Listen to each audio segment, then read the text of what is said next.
there, welcome back. So a few weeks ago I wrote a piece titled In Defense of White Privilege, and it was inspired by the death of George Floyd, but more about the attitudes of people around me in my own neighborhood about the protests that followed. Now, those of you who know me don't have to read the article to know that I would never defend privilege based upon the color of one's skin. The piece was dripping with sarcasm and satire, but I took a lot of heat for that one. Like me, you're probably thinking, but I'm not a racist. The question I want to ask you today is it good enough not to be racist? Let me explain. Studies show that we do tend to seek out people like us, and in general, we extend greater trust, more positive regard, more cooperation, greater empathy to people like us compared to people who are different from us. It's called the Affinity Bias, and there's a wealth of research exploring the social implications of this automatic and unconscious bias, and it happens to all of us.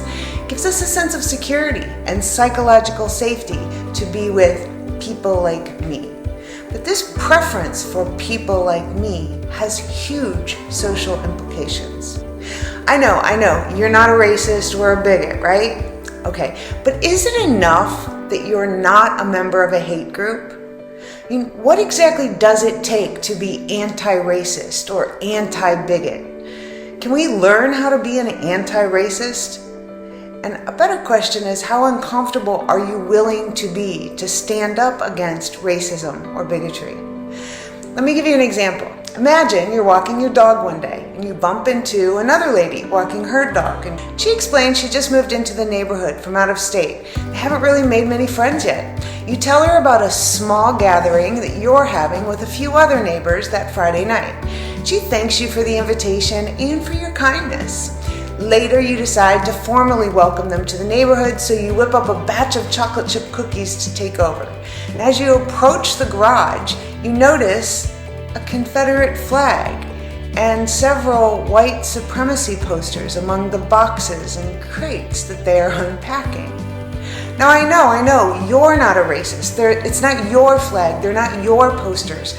But these are your neighbors, and you want to get along with them, and you want to make them feel welcome, and you've just invited them to a gathering that you're having with your other neighborhood friends. How are you going to handle that? Now, we could swap out bigotry, xenophobia, homophobia, religiophobia, or a prejudice of any kind. But we each have built-in biases against people who are different. And if we want to grow out of that narrow-minded view of the world into a more enlightened view, we're going to have to get a little uncomfortable. So my question to you is, how uncomfortable are you willing to get? And if you want to learn more about how the brain works and how to make it work better, check out my book, Happier Hour with Einstein, and the full-color companion gratitude journal, available now on Amazon.